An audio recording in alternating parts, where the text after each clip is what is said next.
Afternoon and a very warm welcome to LTSMG 2024 annual conference. Thank you very much for coming down to London. Yeah. So we've got a really fun-packed agenda ahead for you over the next 2 days. And obviously that has already started with the campus tours that hopefully a lot of you have been on. So we are so excited and grateful to be hosted by both University of the Arts London, London College of Fashion, and University College London this year down on the Olympic Park. And what a legacy the London Olympics of 2012 have left with some of the fantastic buildings that we get to see. For example, the London Stadium, where we'll be going tomorrow morning for the sponsor exhibition. So a big thank you from myself, from Matt, from Adam and Aaron, the four of us on the exec. Adam and Aaron are around. They're doing other things at the moment. You'll get to see them as well during the course of the next couple of days. First thing for me to say, we're in this wonderful lecture theatre here at UAL. I don't actually know, does it have a name? Does it have a number? M01. Yeah? It's called what? M01. M01. How about that? M01. I love it. Great. So we're not expecting any sort of alarms or evacuations. So if an alarm goes off, it's not a drill. We get out of here, basically. That's what I've been told to say. Yeah, and it's, like we do on the aeroplane. The exits are here, and at the back I can see green signs. So there we go, that's the housekeeping done. To get the most out of this event this year, we'd love you to join the delegates WhatsApp. If you have a look in the delegate pack PDF, you'll find the WhatsApp joining information on there. Just join the WhatsApp group. There'll be a few updates and bits and bobs posted on the WhatsApp group over the next 2 days. Just helps you keep in touch with what's going on. And obviously us on the crew are keeping an eye on that. So if you've got any questions, just pop those questions in the WhatsApp. If you haven't checked into the hotel already, that's not a problem. You can check in later on, either after this or after drinks, or a little bit later on in the evening. Breakfast is included tomorrow morning from 6:30. And all food and drink is provided throughout the event. I think you probably know that already. Matt's going to talk us through some of the rest of what we've got in store for you.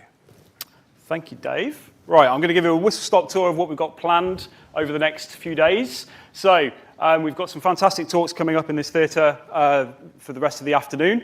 They are going to take us through to around 6 o'clock, when we're going to head up to the 16th floor, I want to say it is. Where we're going to have a drinks reception. 10th. 10th floor. 10th floor. Apologies. So 10th floor. And we're Heckling is welcome. 16 would be... and then following there, we're going to be heading over to Bat and Ball, which is over up near the Westfield complex. Tomorrow morning, we can arrive at the stadium from 9 a.m. for tea and coffee, and then we're straight into our sponsor exhibition. When you arrive at the stadium, the main entrance is around the back of the stadium as you approach it from this side of the park. So you're looking for the main entrance and turnstile B. So that is in the delegate pack, but just to reiterate that. Upon arrival, you'll have the opportunity to purchase one of the LTSMG raffle tickets. If you've not been to the event before, this is something that we do to encourage you to visit all of the sponsor stands and get entered into a raffle to win some fantastic prizes that are generously donated by our sponsors. They are £10. We will have a card machine available there, and it is a charity raffle. So we are collecting for Loros Hospice, based in Leicester this year. And they're our nominated charity because, unfortunately, Aaron, who's on the exec, lost his dad at the start of this year, and Loris were fantastic in looking after him. So it only felt right that they are our chosen charity for 2024. Lunch will be served in the stadium amongst the sponsor exhibition, so you'll be able to grab your lunch there whilst continuing to peruse the exhibition. And then we'll be heading over to UCL Marsh Gate, which is a few minutes' walk from the stadium, for our afternoon of presentations tomorrow. After that, we're going to be having... I should say that if you've noticed on some of your delegate badges, some of you have got an asterisk next to your name. If you've got an asterisk, that means in terms of the presentations tomorrow afternoon, we've got 2 rooms. One room is going to be what we're calling track 1, and the other room is calling track 2. So if you've got an asterisk on your badge, you'll be starting in track 1 tomorrow, and then after the refreshment break, we'll swap over to the other room, so you'll get to experience all 4 presentations.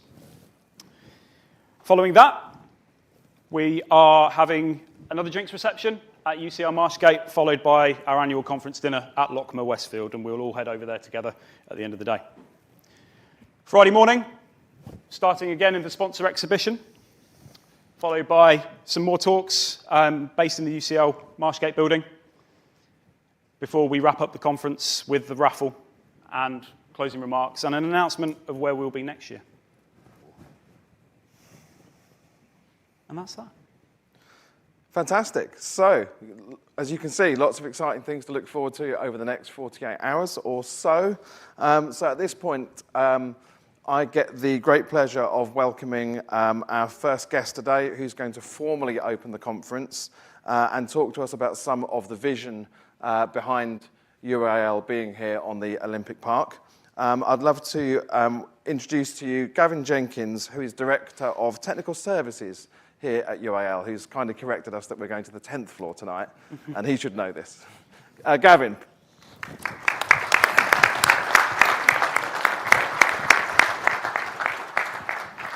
Thank you very much for that welcome.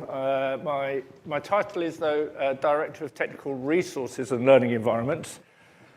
Technical services are the IT guys, so we don't want to be mistaken with those, although obviously I've got a lot of wonderful IT people in front of me. So actually that introduction probably gave me a better brief than I'd received off Marcus for this talk. I hadn't realised I was giving the big vision talk. I actually was on the bench yesterday. I think there must have been a late injury and I got promoted. So excuse the fact that this is a completely analog presentation. The idea of kind of putting a slide pack together for this screen in less than sort of like 24 hours was all a little bit daunting. And I also just discovered it's going to be live screen. So, that's for the gags that I was going to give you. Right, well, that said, and the fact that one other piece of housekeeping is there are actually 13 floors in this building, not 16. And we fluctuated between 13 and 12 over a number of months, actually. And I had my fingers crossed because I thought 13 was lucky. And sure enough, we landed on 13, so there you go. Okay, so welcome, LTSMG. To East Bank and to our fantastic lecture theatre and wonderful building. You've had a tour around the building today. I hope you kind of enjoyed seeing the students and staff in action. I think that's what everything that we do, you do, is about. It's all about the students. It's all about facilitating learning. It's all about facilitating teaching. It's all about being part of that. And it's an incredibly privileged position to be in. East Bank is a kind of a unique setup, really. It was certainly at one point, I think, one of the biggest building sites in the whole of Europe. It is obviously part of the delivery, the commitment that was made around the Olympic legacy for creating a cultural and educational quarter. And actually, this unique kind of like collection of partners has certainly delivered on that. You would have seen the Sadler's Wells building. That's a kind of a mid-sized auditorium, around 550 seats in that auditorium. You've got the BBC, which is replacing the Maida Vale studios, the rather quaintly named Rock and Pop studios. And obviously, you've got V&A East. And if you look just across the Lee Navigation Canal, then you have the wonderful UCL, the UCL building. And if you look a little bit further over, you've obviously also got the Olympic sports buildings, but you've also got Here East, and Here East is going to be home to the V&A archive. So when you start to put all of those institutions together, you really start to get a kind of a critical mass of kind of cultural and educational activities, and that's actually one of the things that we were so most excited about moving to this site was actually about the ability to collaborate and work with others in this kind of like in these areas. Okay, so I've kind of had my day job is Director of Technical Resources and Learning Environments, but I've also had been moonlighting as the lead client for the design and delivery of this building over the past 7 years, I think. It was Mark and I, Mark's not here today, but he was the program director from the States. We kind of wrote the original architectural brief, and then we were involved in the selection of the winners of the competition, Allies and Morrison, along with O'Donnell and Toomey, the two prime architects, who were then going to deliver the cultural buildings in our building. I think that one of the things that we learned through that process actually was how important it was to work with an architect that actually listened to you. I mean, I can't remember the times that I was told by friends and other colleagues that actually we were incredibly lucky to be working with Ian, and because they took their clients' kind of requirements seriously. They didn't come into the room telling you what they knew. They came in and asked you what you wanted, and it was a fantastic experience working with A&M. Actually, exactly for that reason, because they listened to us and they tried to sculpt our requirements into a building that kind of reflected that. I think that speaks a little bit to kind of your roles. I think that all of you will kind of be have to be listening to your internal clients, to your colleagues, to your staff and students, and you'll be trying to shape the services that you provide actually to meet their requirements. And it's always kind of the happy places where we actually are able to bring a little bit of creativity, a little bit of like technical insight, a little bit of expertise, and blend that actually with their requirements to get to the point where we not only kind of enable what they want to undertake, but also actually we kind of have a degree of pride in what we have delivered as far as that service is concerned. I think that one of the things that I've got great pride about this building, I mean, apart from the fact that I think it's a very beautiful building, I think that it works very well, is that the primary interface with the architects throughout the process was led by technicians. Now, I think that that's fairly untypical. Marcus has told me that he's never heard of anything like that. And I think that the building has benefited by technicians being intimately involved in the design process, because I think that it was through our articulation of a set of functional requirements, really focused around actually the practices that were taking place, that enabled the really specific design to be undertaken to kind of deliver spaces that worked. Over and above that, there was, what we've got here is essentially a vertical campus. It's 13 floors, it's 35,000 square meters, and we kind of came into it. We had a requirements workshop. We had a number of requirements workshops right at the very start of the design process. So this was kind of 7 or 8 years ago, and we captured some really critical kind of vision elements, if you wish, in those workshops. And I think that it's kind of the building's strength is that it kind of reflected those. So we got right to the end of the delivery phase, and yet we could still recognize some of those vision elements that we started out with.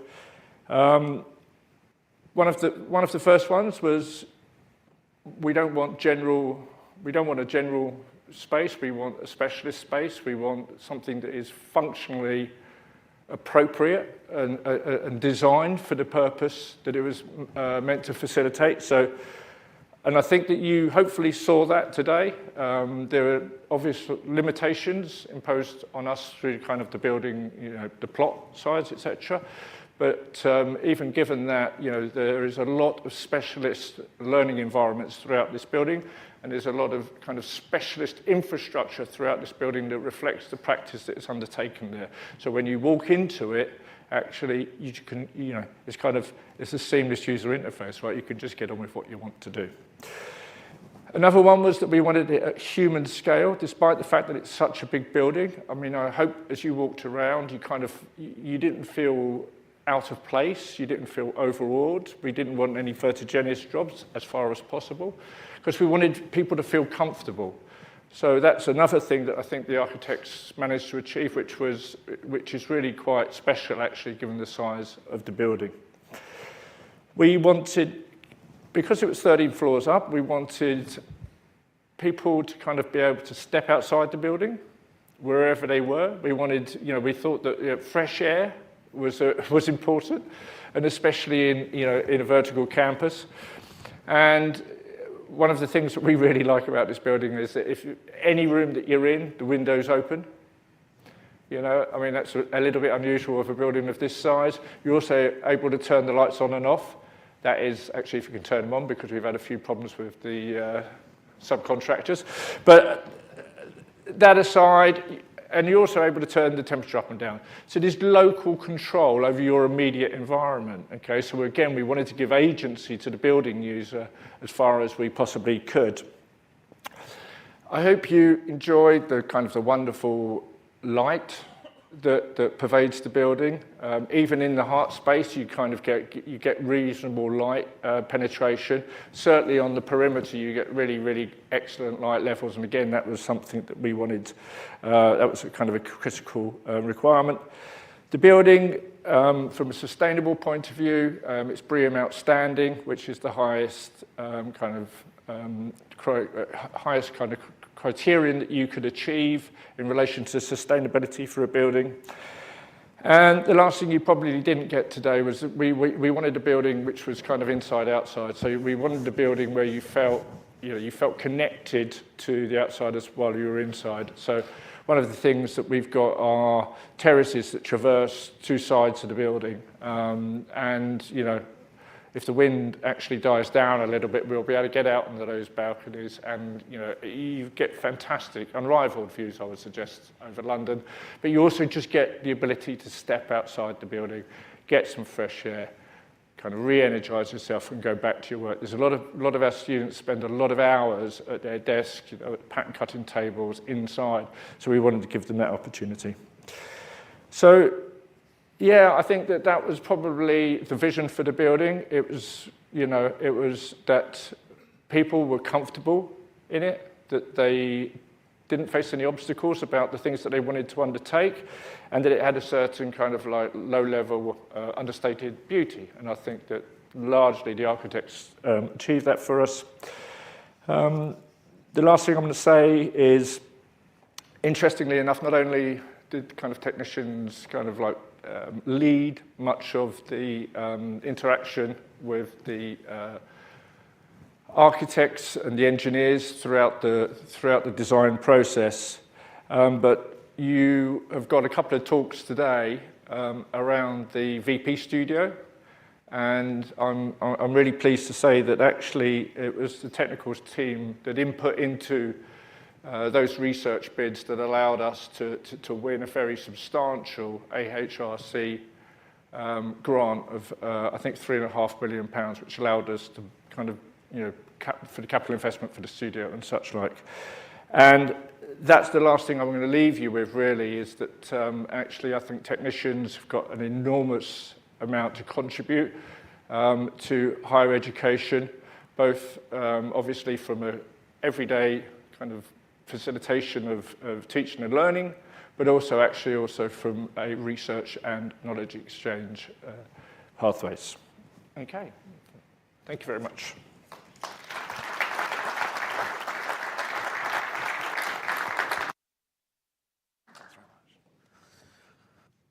And I can confirm those views at the top of the building really are very impressive. We can look forward to seeing those later when we go up for drinks. The views over London really are quite incredible. So, Gavin, thank you again very much for that very insightful talk.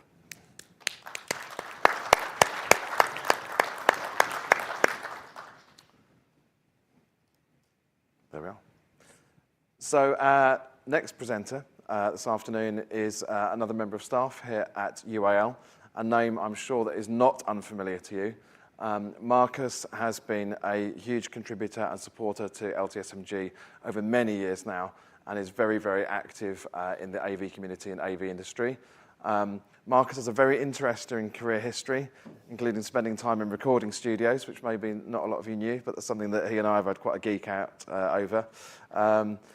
Marcus today is going to talk to us about delivering the London College of Fashion here at East Bank. Just one thing to mention before Marcus takes the stage is I want to say hello to our viewers who are watching on the live stream. You guys in the audience today might not have seen your email, but actually we're live streaming the conference this year again. So those of you who are watching live, if you actually want to ask any questions to our presenters, you can. Just tweet your question to hashtag LTSMG24. Well, in fact, if you want to ask a question in the room and you don't want to put your hand up, we could do that as well.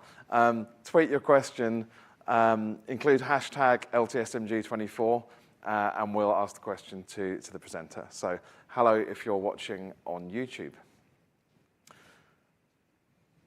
At this point, Marcus, I think you need to take the floor. Marcus Saunders. Thank you.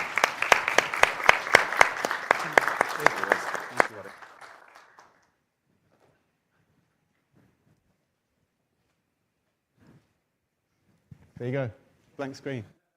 Brilliant. Okay. It's a huge pleasure to welcome you here as a co-host of the LTSMG conference.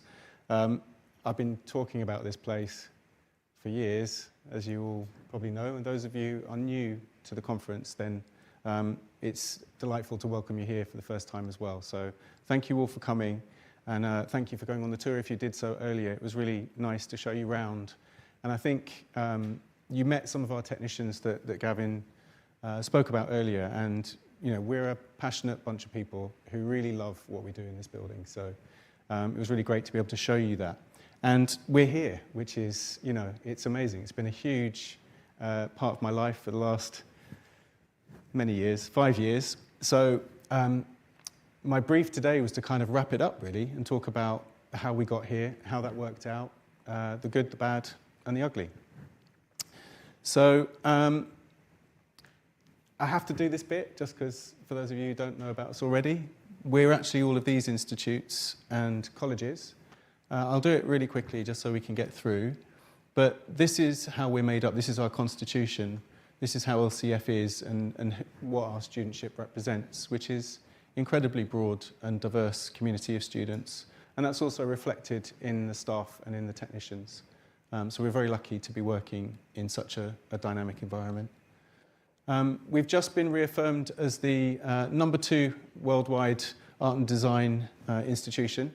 That was a couple of weeks ago, for the 6th year running with the RCA, another London institute, the #1 postgraduate university, and we offer undergraduate and postgraduate study. I'm at pains to point out. So you're here now. That was a little while ago, but you know, this is when it was still pretty much a building site, but we were starting to get onto site and build the building.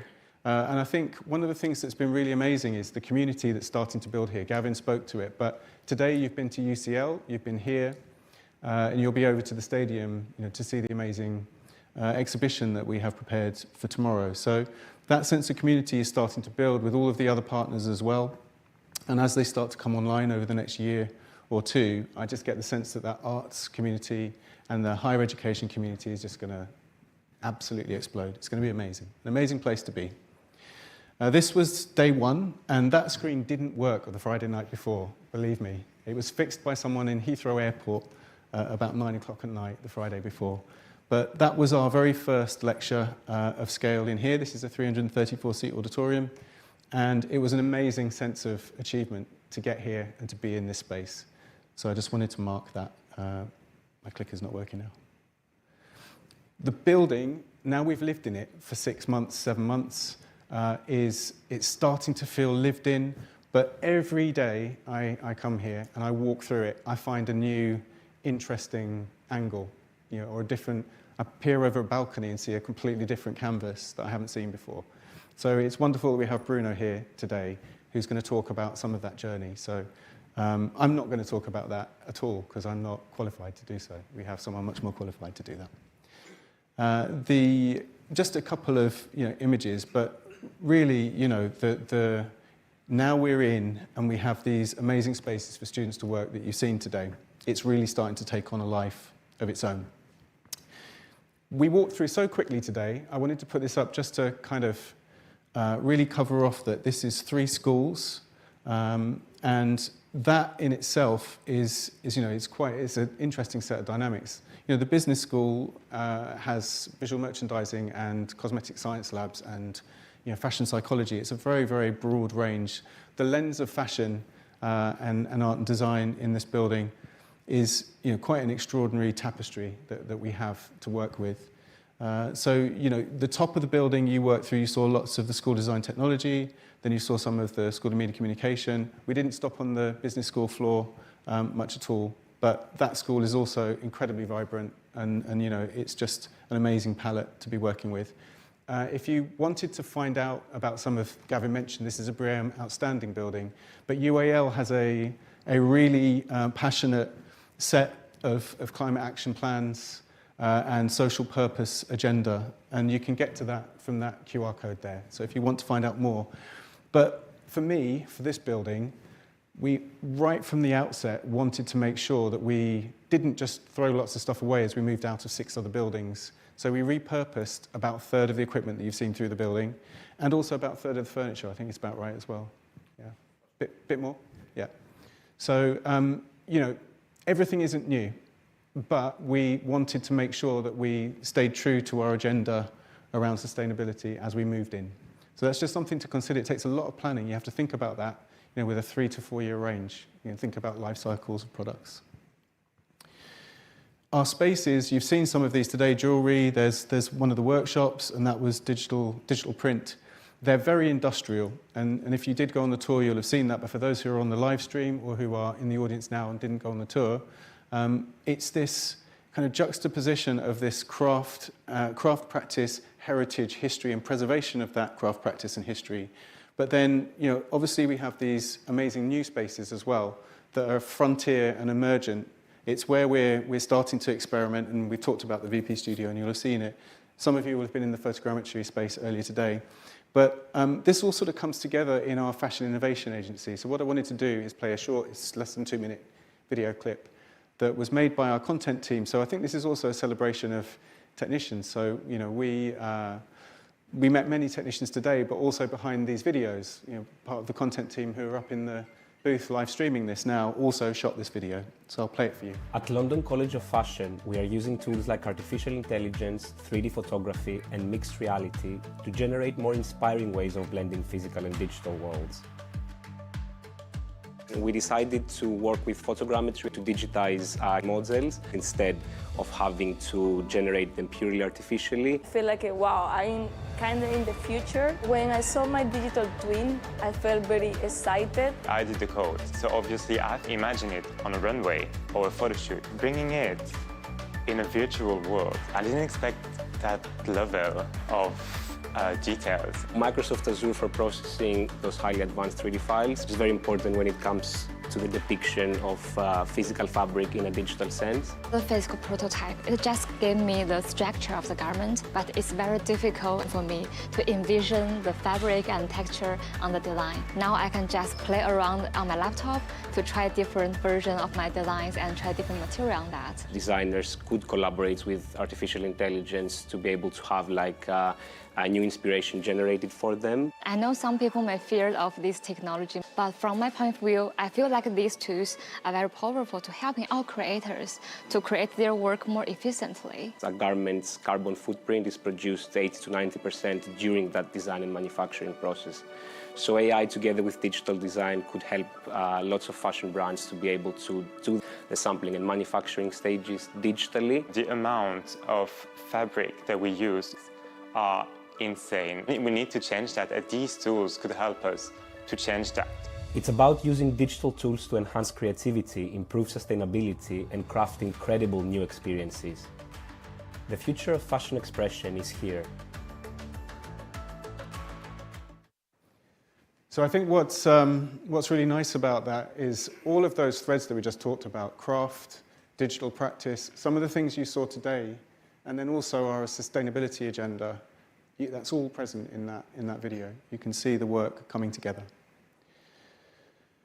So we have some AV people here, I think. So I thought, we'll cover just that wrap up. I'm not going to go into too much detail. So the brief, we've talked about briefs a bit today. The brief for this building was, how do you deliver and deploy at speed and scale? Because actually the window, we were moving 6 buildings from across London, and we had a summer essentially to get in. We had to engineer solutions that allowed us to deploy quickly, because that's what the project required. The number of spaces, so we have an in-house team, the wonderful technicians that have been running the event today and that you've seen around the space. We have an in-house integration team, that's how I describe it. Very competent team who can install, refurb, and design systems. We partnered with Kinley as part of this because obviously at around 215 locations in 4 months, that's too big for a team that's in-house. So that's why we went that route, but the design was very much ours. Everything that you've seen today is the same. It isn't different at all. So any of these spaces, I think some of you have been in that space, probably not that one, but that's a standard lecture seminar room and a small tutorial room. They're all the same. It's one system. For the heart spaces, as they're called, and you've seen these systems, it's the same system, it's the same. The spires, same system.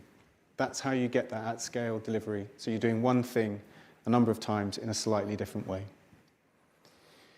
In here, this is a stunning space, I think. We don't normally use microphones in here. Sorry to do this to the people in the booth, to give them a bit of a heart attack, but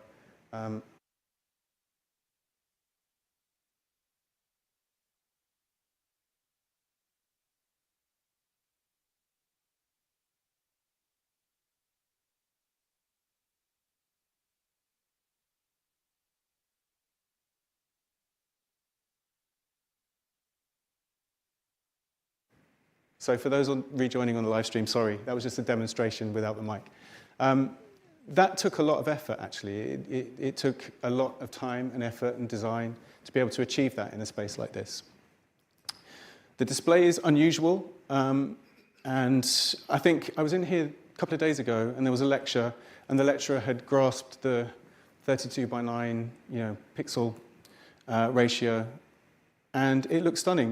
We're looking at this screen now, and very quickly you become used to how that wide format might work and how you might start to add extra information and extra level of detail into your presentations. The acoustics through the height space have been very carefully considered. They've been very carefully considered in here. And that, again, is about attention to detail. We've modeled the acoustics based on pedagogic principles. And I think that shows as you walk around the building. So somebody earlier asked me, what's inside it? All right, so that's what's inside it. Virtually nothing. It covers the outlets, so you have the cableway to go to the screen, and then the ports, and that's it. And that chassis is removable. It's toolless. You can pick it up, take it out, swap it out in 2 minutes. And if you're wondering what the white box is on the left-hand side, that's the Bluetooth check-in beacon for attendance monitoring, also hidden inside that box. So that was 2 years ago in a building in High Holborn, and that's one upstairs now. Very little change. And that's how you deliver at speed and scale, by being very consistent about how you do something. I've been asked about ALS, assistive listening systems. That is live in the building. We can assign dongles and little radio mics to rooms and spaces. And then in spaces like this, it's automatically available. You control each of the rooms from the QR codes. Mark from Greenwich, where are you? Yeah, well done for trying to hack my rooms. Thanks for that. He figured out that you can do that over Edgy Roam as well, which is intended. So I'm glad you discovered that feature. Thanks, Mark. But yeah, any of you who are on Edgy Roam will have noticed that you're able to control the room. You have to be either on Edgy Roam or on our network, but then that means you can instantly get in and just run the room. And it's a very simple interface. But that gives you assistive listening in a way that I don't think has been considered. It's tied into the key that you use for the Solstice joining for the room. That's the same key over the API. You hit that little ear button, and then you get the ALS channel. So you don't have to actually nominate that you're doing anything special or different. You might just be using the room control. It doesn't show that you're using ALS, and everyone can use it. I was asked to talk about the infrastructure a little bit. And I'll do that in just one slide because it's a big building. It's got lots of infrastructure. Roughly 10,000 data ports, all of them 10 gig to the desktop, 40 dedicated AV VLANs. But that little chart in the middle is the principle that is applied. There's public space, there's private space, i.e. anything behind the security cordon or the turnstiles. And then within that, there are things that move and things that stay still. So if you take any protocol, Dante, if you take anything like control, lighting, each one of those has those 4 categories. And then it makes it very easy to work out what the ACL should be on the side. So that is the actual ACL chart for the building, showing how those VLANs interact. I had to check that it was small enough that you couldn't see it from a security perspective, but you just about can't. It's good. Was this easy? The answer is no. It really wasn't.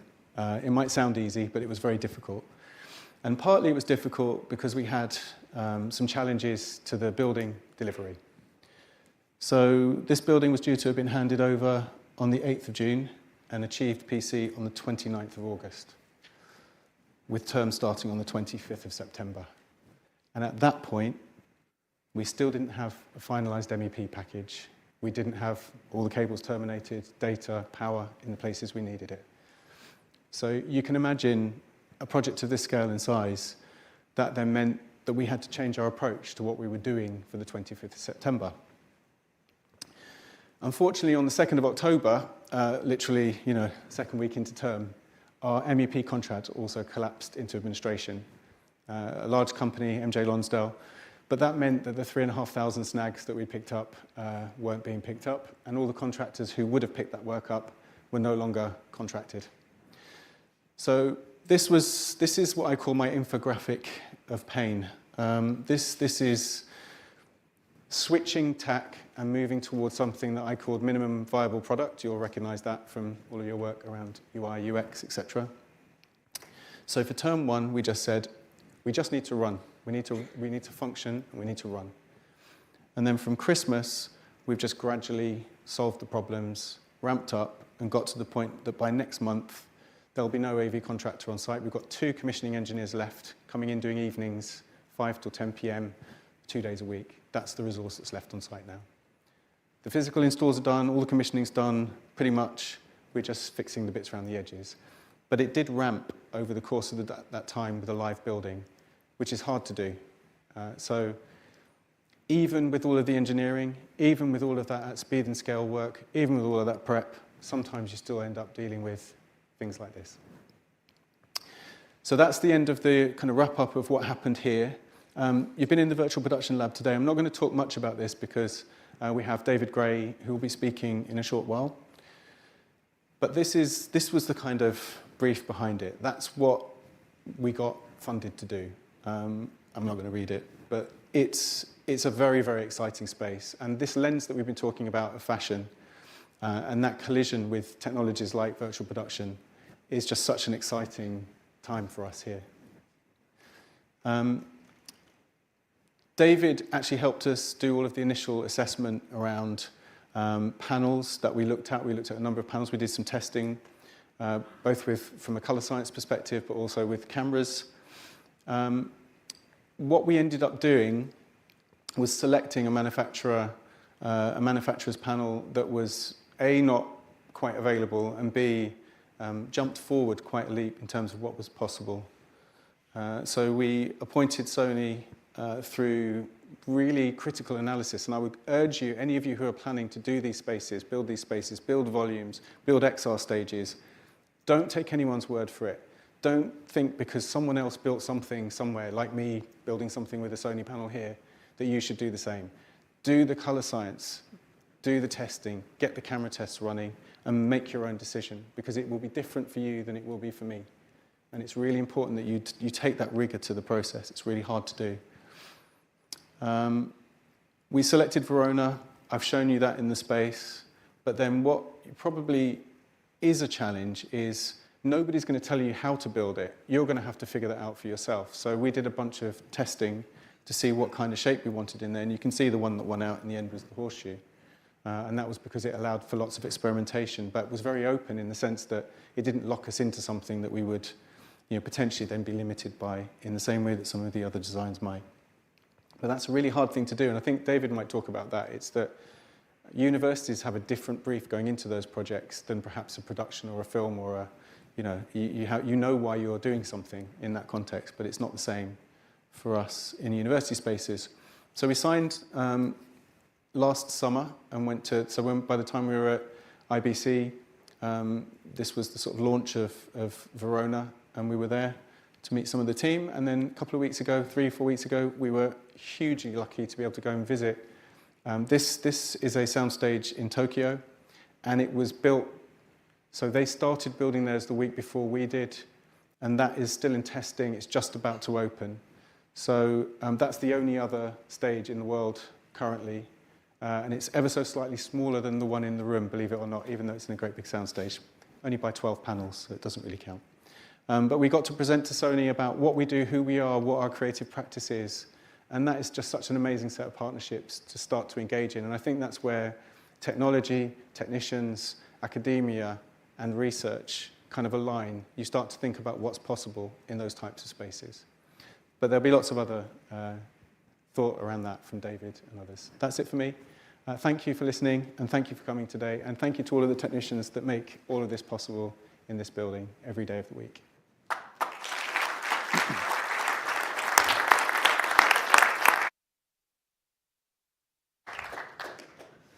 Thanks very much, Marcus. Fantastic insights there.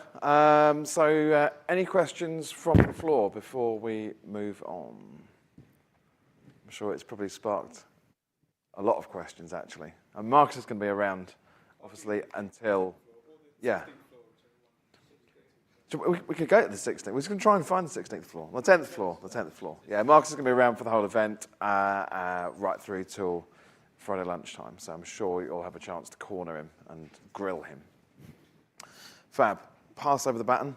Matt, what have we got next? Thanks, Dave. So, it's a great pleasure to welcome Bruno to LTSMG24. I'm just going to give a bit of background to Bruno before he takes the stage. So Bruno is an associate at Allies & Morrison. Having studied at the Faculty of Architecture at the University of Porto, Bruno gained architectural experience in Stockholm before joining the practice. He's taught at Kingston University for several years, and throughout his career, Bruno has focused on drawing essential to design and as a fundamental tool to explore and test spatial ideas. Bruno was one of the key design leads on this very building, as we've heard, and believes the project's result, or the project's success is a result of an intensely collaborative relationship with the university, which he's now going to talk us through. So please give a warm LTSMG welcome to Bruno Marcelino.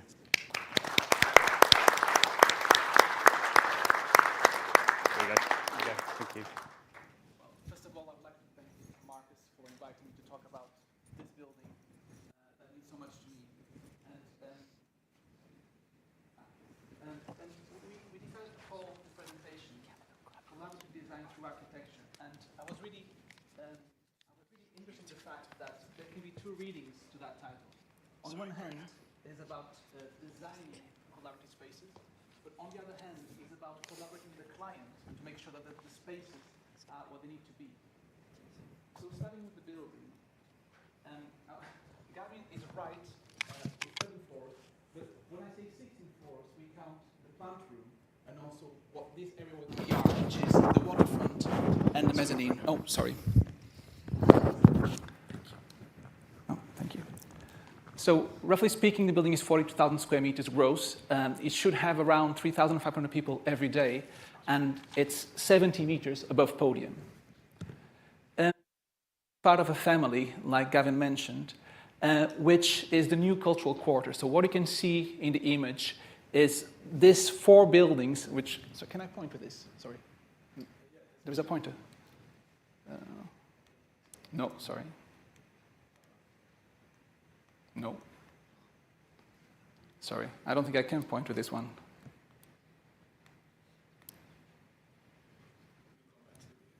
Oh, sorry. In any case, the building sits in a pivotal sort of position, which is between Westfield, unfortunately, and the Olympic Park. And you'll see that the area was in serious deficit of some cultural input. And having this collection of buildings, so the Victoria and Albert Museum, the LCF, the BBC, and Sadler's Wells, I think, like Gavin mentioned, it will really push for the area to become more vibrant. And we cannot forget, we have Hackney Wick, also not that far, which is already quite a sort of a hub in terms of cultural activity. Thank you. So I will not point, but obviously you can see the 4 buildings and its relationship both with the park and with the North Stratford. So in this image, it's an elevation, and it's interesting to see how the site is actually really constrained. So what you have here is a plot that goes from this point, roughly to the aquatic center, and it needed to allow for enough space for the 4 institutions. The footprint of Sadler's Wells is dictated by the venues, so the big room. BBC needs a footprint to accommodate the recording studios, and V&A requires a footprint that accommodates the exhibition spaces. So we were left with the space in between, which gave us a footprint of roughly 60 meters by 60 meters. And this is one of the press and images we used, which is Rachel White-Reed, called End. And we just thought it's quite interesting because what it shows is how you can have a family, a collection of pieces, all different, but they all share one thing. They all cast. And in a way, that was the commonality that we chose to have for the master plan. 4 very different buildings, but they all have their materiality related to the process of casting. I think Sadler's Wells pushed it a little bit with brick, but all of the others are concrete, both precast and in situ. So when we considered the brief, we had to come up with points of approaching the program that would allow us to create a space that is both practical but also inspiring in a way. So one of the key aspects for me about the LCF is until now, they were in 6 different buildings throughout London. And the fact that they are, for the first time in their history, coming together really generates the potential for collaboration between different disciplines. You can imagine that you can have shoemaking collaborating with the fashion business school, jewelry with photography. So there's a process that is emerging out of all this interaction that can generate things that are really exciting, basically. So in order to generate a space that can promote this interaction and collaboration, we wanted to, how can I put it? So if you had space, probably you would create a courtyard, and that courtyard would allow you to bring all these disciplines together. But because we are in a 60 by 60 meters footprint, and you have to go up, we needed to generate a vertical courtyard. So this is the building, and if I start to strip it out or its components, taking away, so the gallery, the design studios, the colonnade, and the teaching spaces, you end up with this sort of pure volume in the middle. And that's what we refer to as the heart space. And it's quite interesting because we started to address it by heart space informally, and it ended up becoming the proper nomenclature for this zone in the middle of the building that is our vertical courtyard, so that the space that brings everyone together. So picking up a typical plan, you can see how the heart space is registered and is a square, 36 meters by 36 meters, and it sits slightly off-center to the overall square of 60 by 60. That means that you have different depths on the teaching spaces around the heart space. So these different depths will generate spaces that are more adequate to different functions. For example, the narrower side are ideal for seminars. The deeper side are ideal for workshops. The heart is not only the area where you have vertical and horizontal circulation, but it's also the place where you find those kind of very noticeable accommodation stairs, which tend to be associated with the voids. So in order to create this vertical connectivity, we needed to allow for a certain degree of permeability between the floors, and it's throughout these cutouts and these stairs that we achieve that. So you can see here, so in a way, if you slice the building horizontally, you can see the heart space clearly defined in the middle, and then what we call generically the workshops. But they include seminars, they include workshops, they include also offices. So all the ring of rooms around the heart. One of the most challenging things was to provide the college with ultimate flexibility in the spaces. And in order to give them that, we considered that the heart itself is structural. So you have the heart is defined basically by columns. And then the other most important component of the superstructure is the facade itself. So all the building needs to be held up is the heart and the facade. That means that all the teaching spaces are columnless, which also means that you can reconfigure these partitions in any sort of way, which gives you a high degree of flexibility for the future of the building. And we had these two diagrams running throughout the whole process. And it's really interesting because we had this illustration by Escher that shows all these sequence of staircases. I think someone also told me that the heart reminds me of Harry Potter, with a slightly less nice metaphor. But this is what we envisage, is this circulation, connectivity, the fact that it's a space for chance and planned encounters. And then on the other hand, the workshops, the ring of rooms around the heart, they are light, they're flexible, that's where the specialist spaces are. And in a way, that's a section through one of the mill buildings from the 19th century, which is all about making, the process of making.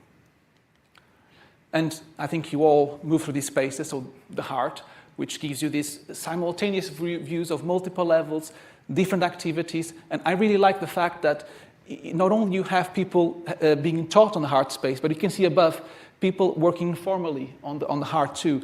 And for me, it's really crucial that a building like this provides a space for people to go and just work, rather than going to a Starbucks, for example. They can just find their space in one of the multiple galleries and just in a way work there. So I think this simultaneous actions happening was really essential as the space of coming together.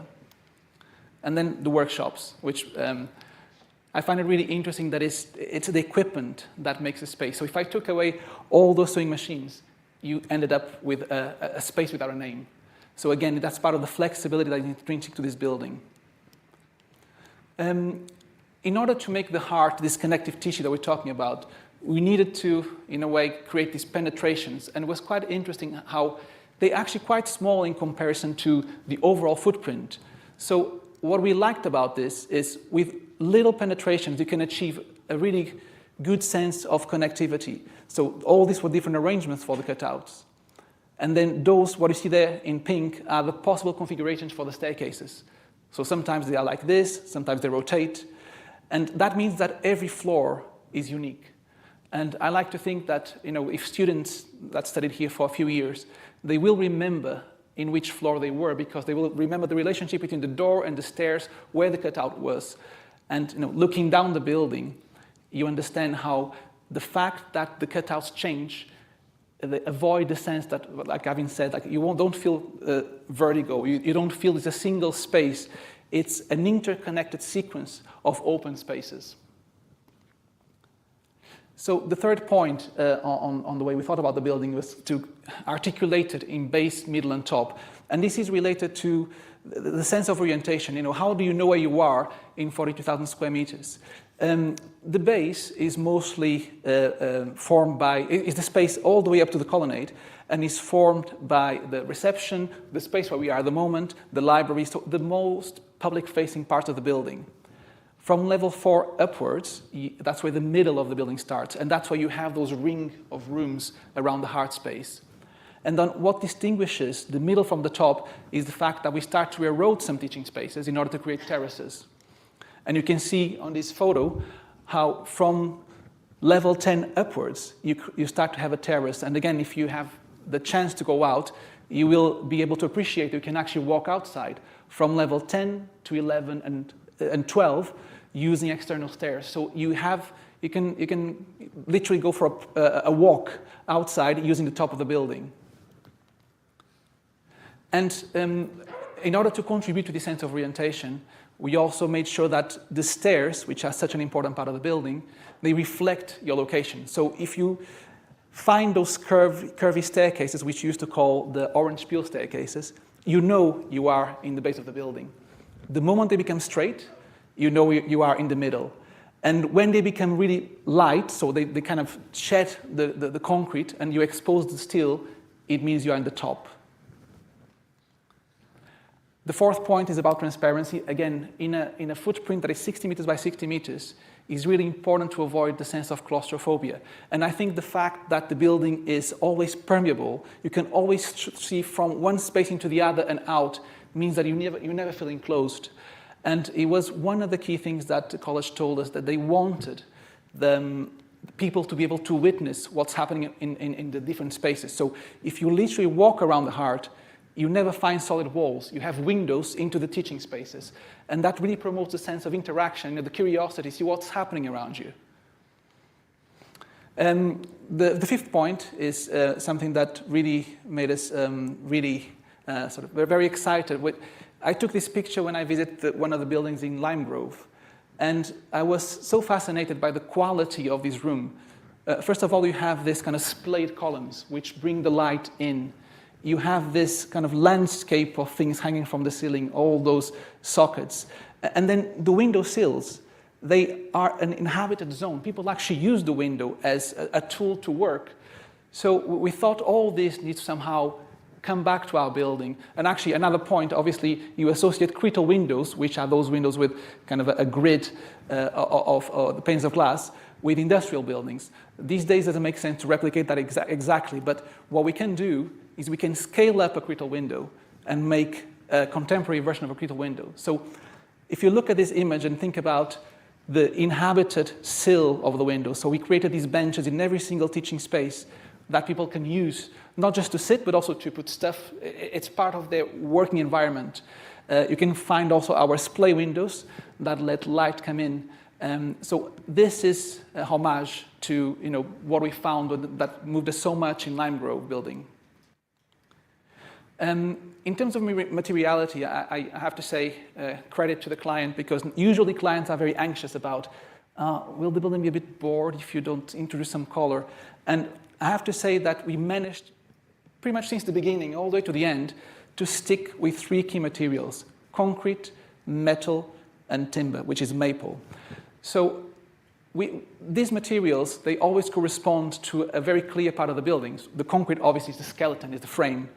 The timber is related to everything you can touch, so it's very tactile. And then the metal usually associated with services. Maple was chosen because it's such a robust timber.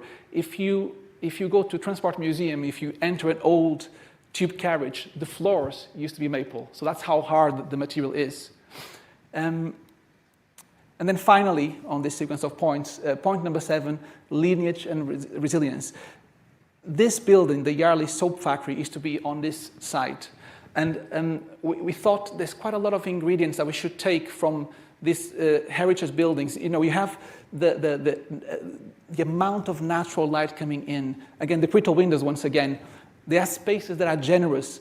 They're spaces of making. But also, look at the kit on the ceiling. The surfaces are honest and exposed. Because these buildings were very well done, were robust, they were generous, 100 years later, both Grace and Perry and Rachel Whiteread were using them as their own studios. So there's a story to be told about why buildings persist. And the more we thought about it, the more we realized that the most sustainable building is the one that will last. And we're hoping the LCF will last hundreds of years. And if you think, what is the what are the key features of buildings that tend to last? And usually it's to do with, first, generosity of spaces. Thousands of buildings are being demolished in London every day because the floor to ceiling was not generous enough. So we cannot upgrade the MEP kit. So if you invest in the beginning and make sure that you have a generosity of floor to ceiling, it means you can constantly upgrade the building without restricting your headroom. But also in terms of area, we always had the luxury in this building. No one asked us what's the efficiency of the areas. And that's something really rare. So we could produce the spaces that were adequate and actually give a little bit more area to make sure they are flexible in the future. And finally, that's generosity of spaces. Second point, robust materials. You've seen the concrete. I talk about the maple. There's very few finishes in the building. It's quite bare, and I think that makes it very robust. So you don't need to maintain the concrete. This timber also doesn't need any treatment, so it's meant to last. And then finally, the one that I think is a bit more subjective, but is the fact that you need something memorable. Every time I bring someone into the building and people enter from the reception, they see the staircase and tend to smile. So there's a certain emotional reaction to the building that I think it doesn't leave people indifferent. So I think that's essential for you to relate with a building, and you want it to persist in time. So moving on to the process, so the fact that for me was the first time in my career that I had such an active client, but most importantly, both the architectural team and the client, we somehow managed to just align the same view. We have one target. We managed to, it was not hard to agree throughout the process because we both wanted the same thing, and that was amazing. So the first part of the sequence is about understanding the client's brief. And I just thought it was funny to put not the names, but the titles of the people involved. So LLDC was part of the client, but also UAL and LCF. The second and third people on that list are both Marcus and Gavin. And it was amazing how they were the day-to-day people, like they were the people making the decisions. Usually, in this type of institution, after you present something, you need to wait that the presentation gets all the way to the top layer, they feed back and somehow comes back to us. A lot of Chinese whispers in between, so you lose something. This was very direct, it was very open discussion, and this got reflected. Well, first of all, we received a very, very good brief. Second, we had this fortnightly session that we call the progress meetings, where A&M presented to Gavin, Marcus, Mark Farthing, and other TCOs, and we got an immediate response. We got an approval or rejection, usually an approval, and that was essential to give us we knew you were in the right path. But together with these, then we had what we used to call the TCO sessions or the end user workshops, where we spent hours. I put there 60 hours, about 60 official hours, plus phone calls, emails, and informal sessions with the technical coordinators of each area. And this is an example of the outcome of this session. So we went to every single room, every single piece of equipment, every single socket, and we agreed what to do. But more, like this sketch, the one in the middle, is by Marcus. He helped us to design the sound studios, for example, amongst other things. We tried to illustrate what is the best way to bring power to specific equipment. And all this was done, and it was essential, and we couldn't do it without the help of all the technicians. So this was one of the most valuable parts of the design process. And I just pasted here a series of different types of spaces that we find in the building. So we have from the generic enclosed spaces, you have the generic open spaces, and then you have the specialist open and enclosed spaces. So the diversity is such that we couldn't do this also without bringing in some of the experts. So we got, sorry, I just forgot the name. Charcoal Blue, thank you, helping us to design this lecture theater. We had Bureau Apple Acoustics doing the test for the whole building, but also, most importantly, the challenging aspect was the hard space. So they basically were able to code the different areas according to the different modes of teaching that could take place in those same spaces. And then we had Hugh Shot that, in, again, long dialogues with the LCF team, were able to provide the most adequate AV solution for the different type of rooms. So what we have here today is the result of all these people, plus technicians, plus the architectural team, being able to just work together. And after the whole process, we're still friends, which is a very good sign. So the last part of this presentation, again, was something that for me was very new. And for the first time, the software allowed us to really bring the client into the building before the building was built. So we used a software called Enscape, but there's many other versions of it, that generates basically real-time renders. So we produced over 1,300 images, and we produced lots of walkthrough models. We had guided tours around the building, and we actually had some VR sessions. And these images are all straight out of Enscape. There's no rendering. And what was interesting is that we not only made images just to show you how the spaces look, but we also went into the detail. We could model things and give the client the reassurance that you know how things will look. There won't be a surprise.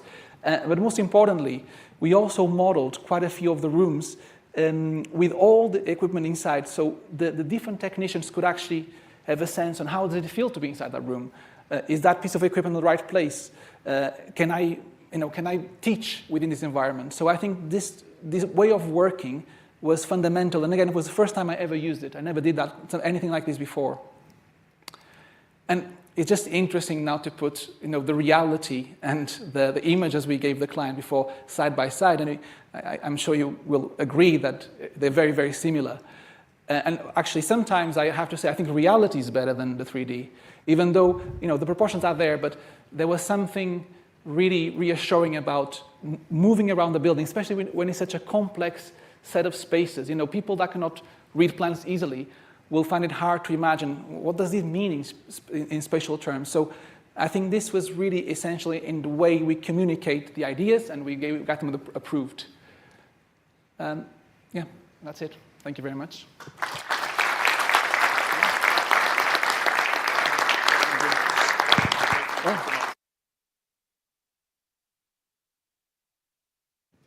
Brilliant. Well, thank you, Bruno. That was really insightful. Talk through the thinking that went into this fantastic building. So, to wrap up with one of our next main sessions, we've got David Gray. So I'm just going to give a little bit of background to David before handing over to Dave, who's going to quiz David. So, David has spent his career working across the diverse technologies that now comprise virtual production. Originally a camera operator, he moved into the events industry after a brief stint in visual effects. He delivered content for a variety of shows before moving on to work in concert touring, corporate, film, and TV. Because of his knowledge of event technologies and film, he was a natural bridge between technology and productions, explaining the nuances of the technology when viewed on camera. David played a pivotal role in establishing the UK presence of virtual production pioneers Lux Machina, who contributed to groundbreaking productions such as Barbie, Masters of the Air, and Hijack. As an independent voice in virtual production, he is committed to empowering filmmakers in harnessing the full potential of the technology. David has worked very closely with Marcus on delivering the VP volume here at UAL, and I'm going to hand over to Dave, who's going to chat with David about delivering virtual production in higher education. So, welcome, David. Cool, thank you. Hello. Yes. I feel like I want to sort of start off and go, hi, David, I'm Dave. Hello, Dave. So one of the first things, speaking to Marcus about virtual production, is I feel like I've had to learn some new vocabulary. So I understand we talk about it as a virtual production volume. Is that right? Yes, there is a lot of new terminology. You are right, and especially in the guise, virtual productions come from filmmaking, essentially. And filmmaking's existed the same way for essentially 100 years, apart from changes from celluloid to digital cameras and tungsten lights to LED lights. It's relatively pretty stable. We had the VFX revolution in the last 20, 30 years. And now there's this new kid on set. And there is this always new vocabulary. And when I'm giving the intro to virtual production courses, I actually always say there's a resource called vpglossary.com, I think it is, where, we're trying to reach a shared language. Because it's all new and people are evolving things in silos, actually it can get quite confusing where the same thing could have 3 different names, which makes it even more confusing if you're trying to learn, the grassroots of virtual production. Sure. And there's also kind of people have latched onto different terminologies for different aspects of virtual production. Okay. So if we kind of define virtual production itself, virtual production is essentially anything where we're trying to merge physical and digital worlds. So that could be something like Avatar, where you got physical actors and digital characters, or it could be something like Mandalorian, most famously, where it's a digital background and real people in front of a camera. So it involves all sorts of things from motion capture, like traditional putting a suit on with dots on you, through to virtual camera, which is, using an iPad to look into a digital world. Some of the digital twin stuff we just saw, actually, that's virtual production, really, being able to dive into those digital twins. And then in-camera VFX is the Mandalorian style one, which has become quite popular in the last 5 years, shall we say. Okay, fantastic. So the guys have had a chance to have a look around downstairs, and I feel like my life changed at about 2 p.m. yesterday when Marcus took us to look at, sorry, it's upstairs, isn't it, relative to here, to look at the volume, and walked into this room with this incredible, beautiful, bright picture wrapping around me. It's amazing. Can you just tell us a bit more about the volume that we've had a chance to look at here? Yeah, it really is a truly best-in-class volume.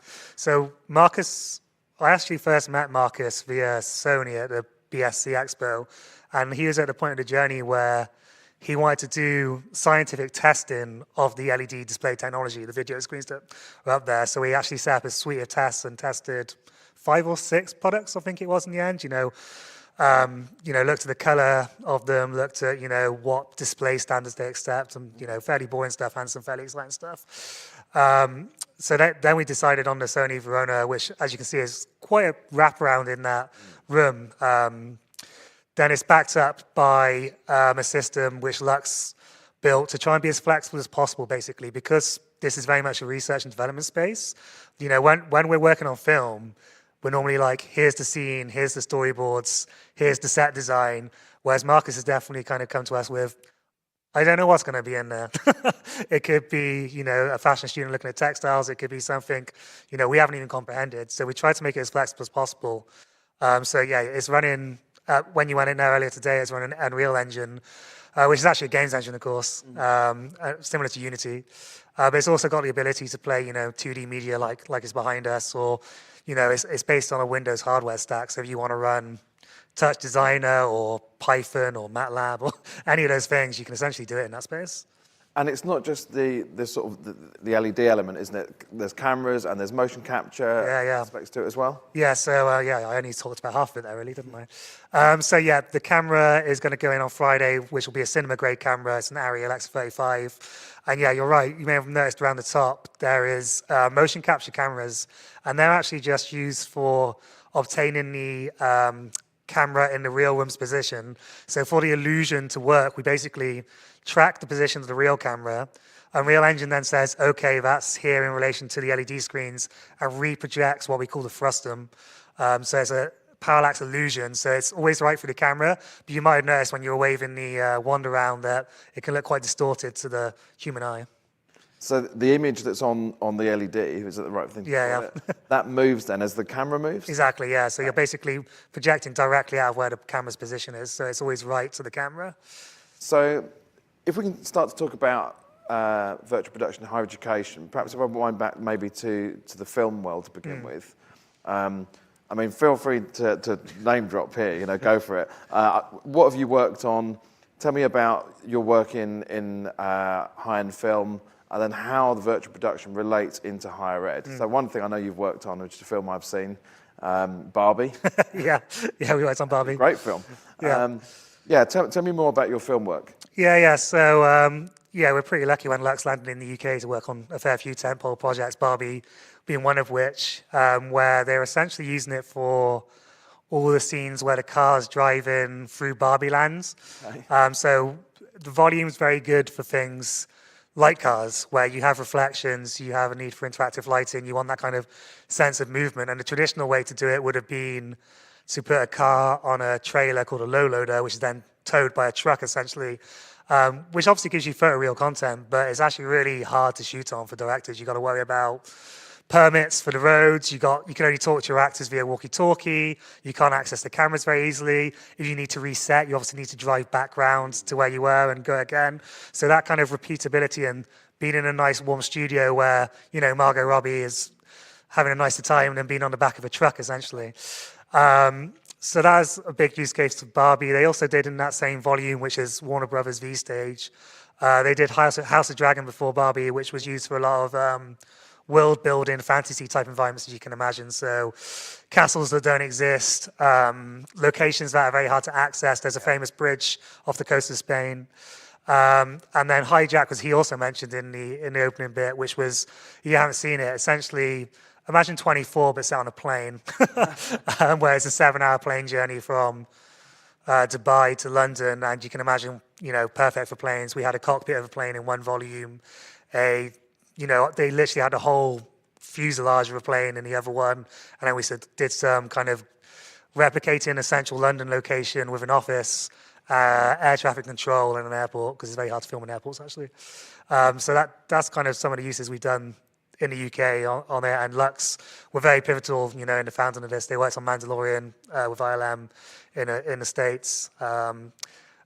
And yeah, then you wanted me to segue into higher education. It's actually quite kind of interesting because I do genuinely think there's going to be more volumes in educational establishments than permanent set facilities soon, which is great. Because as Marcus said on the tour, especially when we built V Stage, which was only 3 or 4 years ago, it's very hard to access it. So imagine you're a director of photography or a director or a producer who's, like I said, done it the same way for 100 years essentially, and you're in charge of a Barbie. A AAA production can cost £1 million a day in costs. So if you hold up that £1 million a day production for 10 minutes of a 10-hour day, you can work out the kind of cost impacts of that. So you can understand a director or DOP being nervous going into this thing they've never used before. So the more we can kind of get people on the grassroots experiencing these things, the better it's going to be for everyone.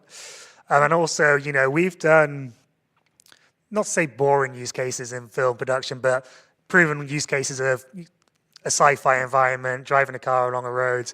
Now it's going to be interesting to put it in the hands of kind of the younger generation and the people in the left fields and see, where do they take it. People have used them for alternative use cases as well. Fabric, textile research is a big thing here. People like Meta and Google actually have volumes for looking at how things will look in the metaverse, when that used to be a buzzword 2 or 3 years ago. Same for kind of scanning VFX suites. Instead of just having the actor in a completely white environment, they can put them into motivated light environments and things like that as well. So yeah, I think it's really good. This is definitely going to be the Rolls-Royce volume in the UK, I think, for education. So you can get in there. I take the opportunity. So it's kind of sort of for training, like exposure, familiarization, all that things in terms of students being able to access a space like that. Yeah, and even professionals, because they are inherently expensive spaces, especially at the quality of what's upstairs, anyone who wants to spend, maybe something that is a bit more in-depth research where they want to noodle away for a week. On a commercial volume, you can't just noodle away for a week. Right. You have to get in there, get the shots done, move on type thing. So that could be used, particularly the volume here, could be used as part of productions, like a distributed production idea? Yeah, and actually that's an interesting point because there is a very extremely fast internet here due to the fibre laid under the park, and that's where things start to get interesting as well. Once you, again, go back to digital twins and digital wills, you could have someone in the motion capture volume on another site, I can't remember where, somewhere in the UAL ecosystem, being piped live into the volume as a 3D character, and that's also connected to, the Netherlands with a research volume. So, the connectivity of these spaces can be very high. And this is obviously not something that you can just operate on your own. There's a crew in it. What's the sort of resourcing implication of it? Yeah, that's a really good question. And it does vary massively. Going back to that kind of the cost of failure element, I think, on high-end productions. V Stage, where we shot Barbie, going back to that one as a good reference. We had a crew of 11 people just operating a kind of camera tracking, real-time engine. There's then a team of LED technicians, 2 or 4 of those. The ceiling pods, it had a ceiling of LED as well, and they could move down independently in 9 pods. So you had automation engineers to drive that. So you're looking at, 16 people there, but like I said, in film, there's this saying called standby to standby and hurry up and wait, because, you might not be needed, but when you're needed, you got to be there instantly. That said, you can also operate on a much more agile basis. 2 to 5 people can probably do most of the services, and especially as like educators or people looking at installing a volume, that's something you got to think about. Like UAL's in a good position where they have a lot of the courses and talent in-house. David, the Unreal instructor, came down today to say hello and things like that. But I've also spoken to people who kind of got excited about the big shiny toy, and I say to them, do you have anyone who knows anything about this? And like, oh no. So that's definitely going to be a pain point for some people. I think you've started to hint at something I was going to ask you about there. With the project delivery here at UAL, who are the sort of key stakeholders that you had to involve with this project delivery, and I guess maybe in some cases even get buy-in from? Yeah, well, Marcus was a key one, and Peter. Is Peter here? No. Peter is another key one. And also on the camera testing, we brought some of the UAL camera team down to get involved in that as well. But yeah, as many Marcus and Peter, which again, like with the architecture, I think it makes it a lot easier to kind of have that buy-in on the decisions. And I'm sure Marcus and Tallene went over a beer how much of a learning journey he's been on in the last few years. But yeah, I think you're interested to learn. There's because it's such a new community, there's a lot of resource out there actually. And generally, people are quite generous. So if you want to learn about it, you can kind of get onto Epic Games or VP Glossary. And the other thing as well, because of the digital twin element of this, anyone can download a Unreal Engine, and I'm sure Marcus is happy to distribute the meshes for that stage. Before you even get here, you can fully simulate what you're going to do. But yeah, basically Marcus and Peter were the main key stakeholders on this one. So within maybe the realm of teaching as well, that we've talked about sort of using a VP volume for research. Are there particular areas or styles of pedagogy that you think that a sort of virtual production volume could support? Like I said, I'm kind of interested to see where I'm not thinking. I want to see the weird use cases. Obviously you can, have a film school come in and use it in a traditional sense. I think there's some really interesting crossover though, between courses, because it is different specialisms coming together under one roof. It's basically people from film backgrounds, people from games design backgrounds, people from live events backgrounds, people from camera department. And actually at Lux, that is a big part of what we had to do when we were first recruiting people, because we were pulling people from live events. We were pulling people from the games industry who are used to working in a nice office. They don't know things like walkie-talkie etiquette, right? Radio etiquette on a film set. And they're like, why is this director shouting at me directly behind me rather than me just sat in a nice room? So I think there's really good opportunities for crossover of different courses, for sure. And performance, of course, because, the performance to be captured in the volume. Sure. What were the main challenges that you had to overcome, or the ones that you feel you can share with delivery of this particular volume at UAL? I think the main thing to think about is just how much infrastructure is involved. So working, everything in there is basically one on networks.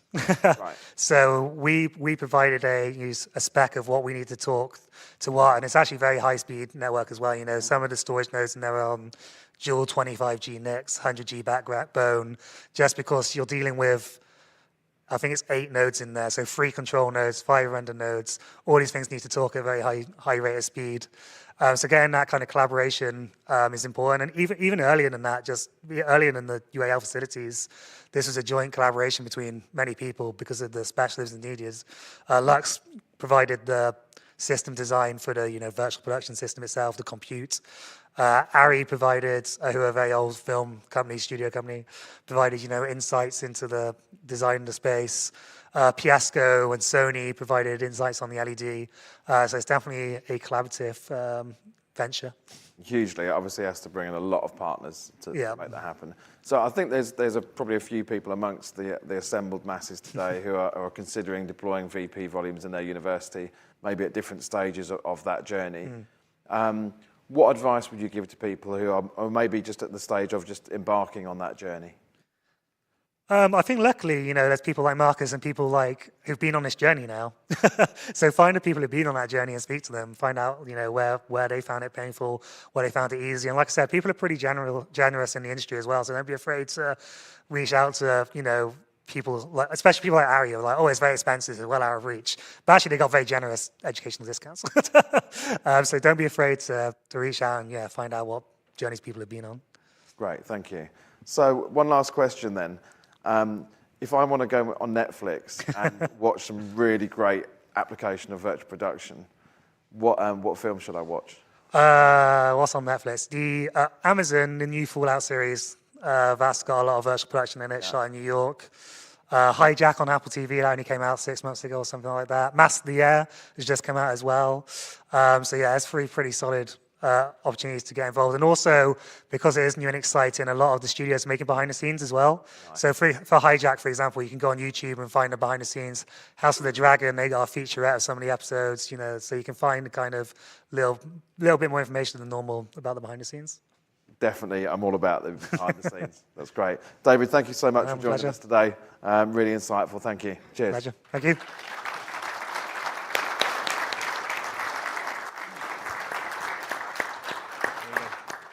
Thank you from us. So, cheers.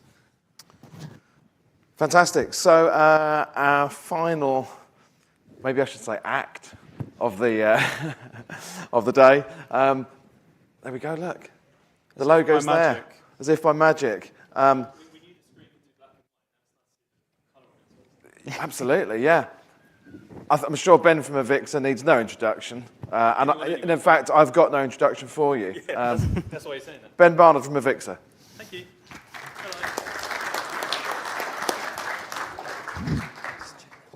Yes. Is it all right? It's not technical difficulties. Hang on. Hello, can you hear me? 1, 2, 1, 2, 1, 2. Okay, so hopefully everyone can hear me now. So just take a hand. I'll take a handheld mic. Should I take a handheld or just hold that?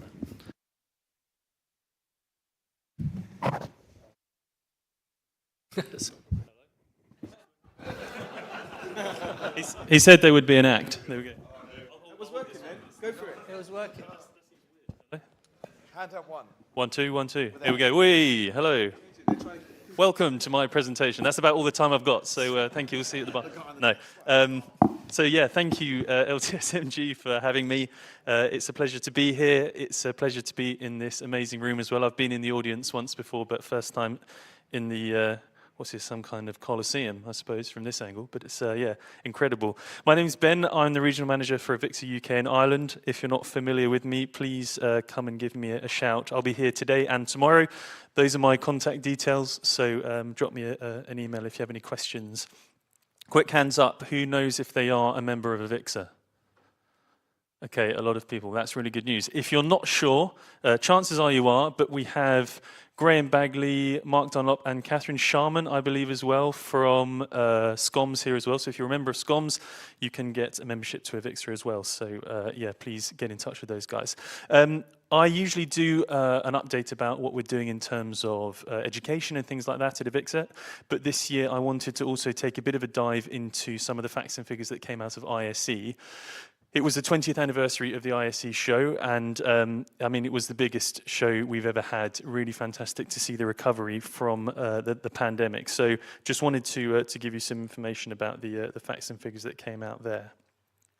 So for those of you who didn't hear the good news, as I say, it was the biggest show we've ever had. Nearly 74,000 unique attendees, over 82,000 square meters of stand space, and it was an absolutely mammoth show. But that's only really scratching the surface in terms of cool facts and figures that came out of the show.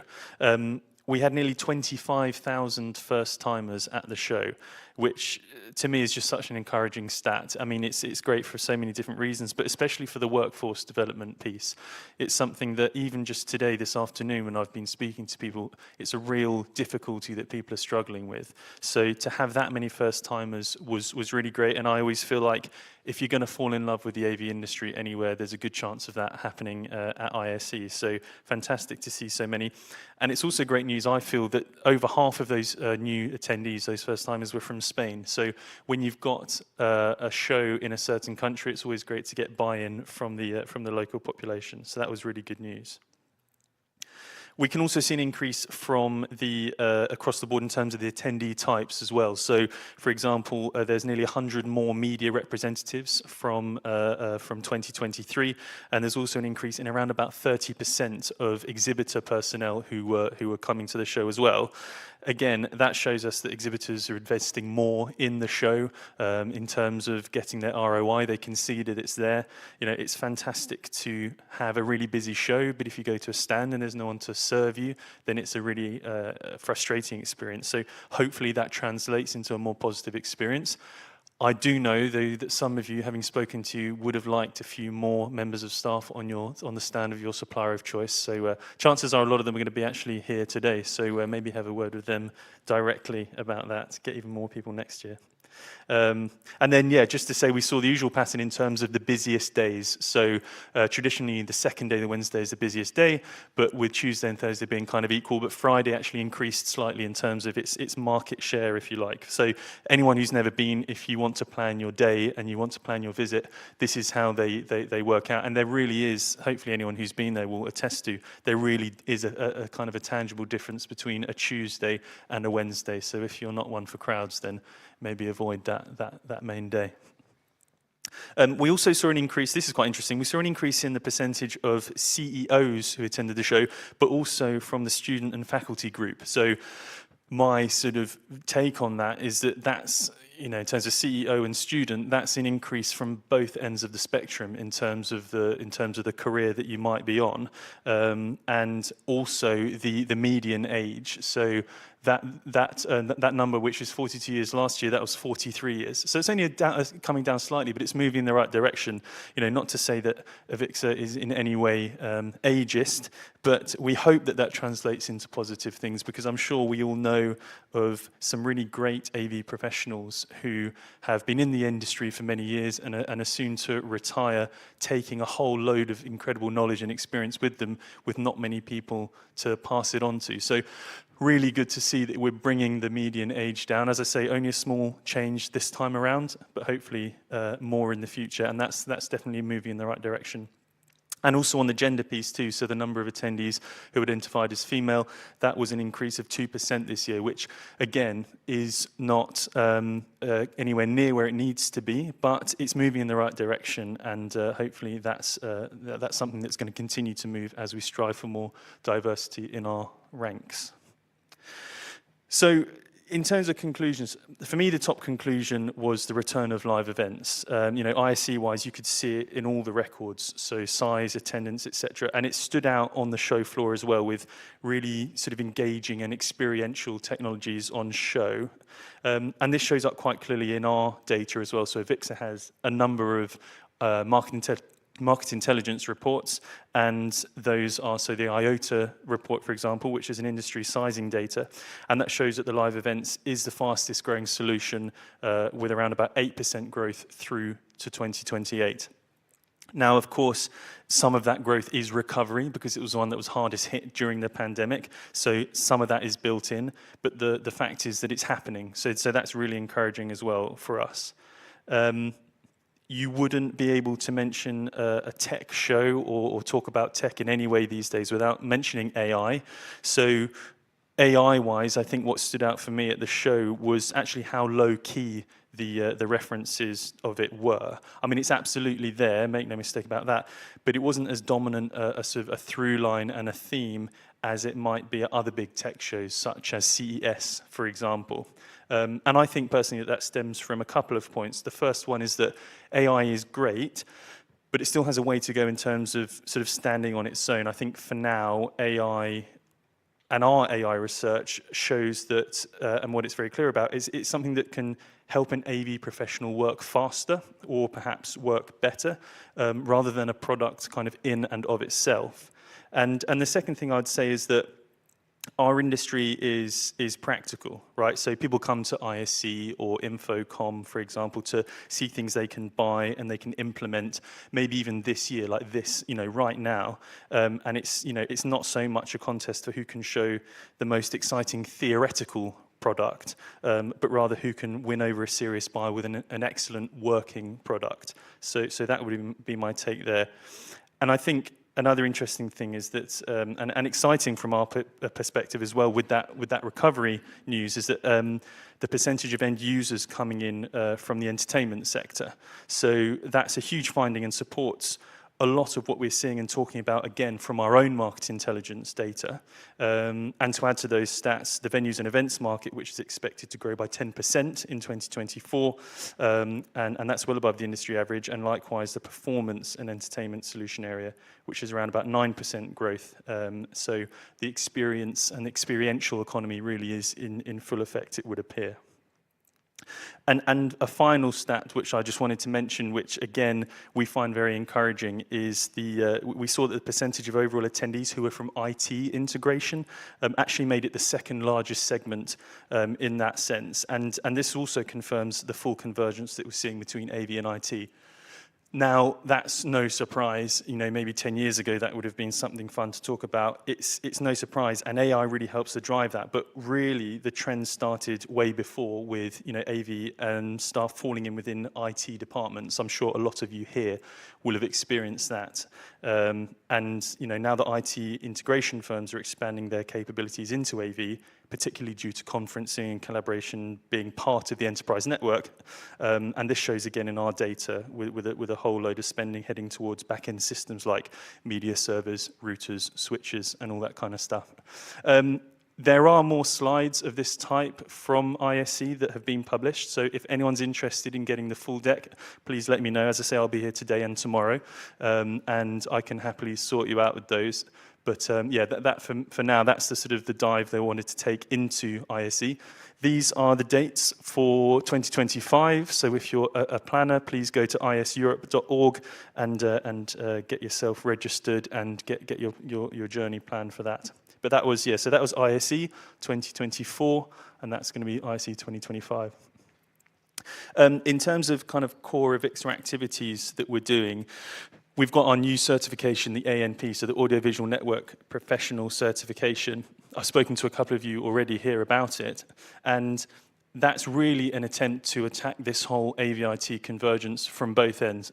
The actual physical convergence, the technological convergence has happened. It's been in effect for a while, but there's still a lot of relationships that I think need to be built between AV professionals and IT professionals in a lot of organizations. And this certification aims to approach both of those groups. So if you're an AV professional who works in that area, and chances are you are, it's an opportunity for you to prove that you know how an AV system works, how it works on a network, how to deploy it on a network, the requirements it has, the reasons it needs to be there, and maybe even help you to argue your case a little bit better when it comes to dealing with the IT folks and the network administrators. Equally, from the other side of things, we hope that it will be something that IT professionals will be able to come in and have a look at and learn the workings of the AV side of things, because that's also really important too. And if we, as AVIXA, our ask to you would be that you take this certification, you bring it into work, and you kind of champion it. And then from our side, what we're going to strive to do is to kind of infiltrate those IT integration and IT managers and all those kind of societies and communities and really push it there as well, so that the message is coming from both sides. So that's our plan. If you want to register and you want to learn more, if you go to avixa.org/ANP, you can see the information there. AVIXA ourselves, we do have a course that supports the learning for this certification and this exam. It's the networking technology course. That's available online. So if you're an elite member of AVIXA, you can do that free of charge. But we also have 2 on-site courses happening this year. They're supported by Harman. They're going to be the 18th to the 20th of June and the 15th to the 17th of October. No need to write that information information down. You can grab it off me. I can put you in touch with someone who can get you registered if you're interested. But those are on-site courses in a classroom supported by Harman. And then we also have another couple of courses, CTS Prep and also CTSD Prep, supported by Sennheiser. And thank you very much to Kieran and the team at Netgear who recently supported our CTS Prep at their showrooms in Bracknell, which was, really, really appreciate that support. And the attendees who went, they said they had a great time. So if you have any interest in any of those courses, give me a shout and I can put you in touch with someone to help you get registered. And then, just to say that the ECS card is still available through Avixa. I know that a lot of you may have one and need a renewal or something like that, or maybe you haven't got one and you want to get one. You found it a little bit difficult to get hold of one. If you have a CTS certification, that's our unique way of getting you the card. You do need the general health and safety and the electrical safety, but with a CTS or a CTS I or D, you can apply through Avixa. You should just go to avixa.org/ECS card. And finally, just to say, if you haven't already heard or signed up to the Avixa Exchange, please do so. You can scan this QR code and that will take you to the homepage. It's our social media platform for everything AV. So our sort of AV version of LinkedIn, if you like, but without any of the other information that might get in the way of the pure AV chat. Sounds really exciting.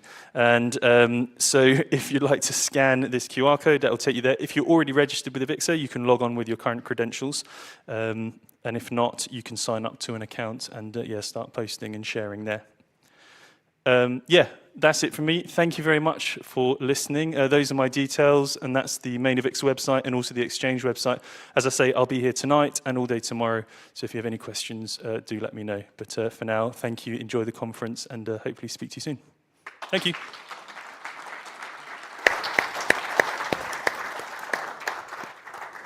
Thank you.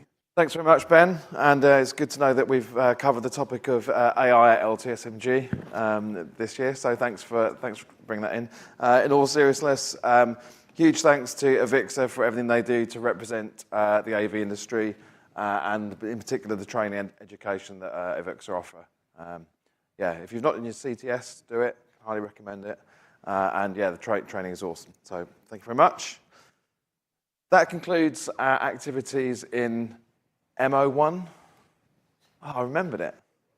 Today, what we're going to do now is we're going to go up the orange peel stairs, up to the turnstiles, the glass turnstiles, grab a lift up to the 10th floor, and we've got a drinks reception up there with views over the Olympic Park. And you might not have seen it already, I don't know. If you look at the side of the stadium, there's a big LED wall. You might see some interesting content on that. All right? So let's go upstairs for some pure AV chat, and then we'll be moving over to bat and ball a little bit later on. What a Thanks. segue. Cheers.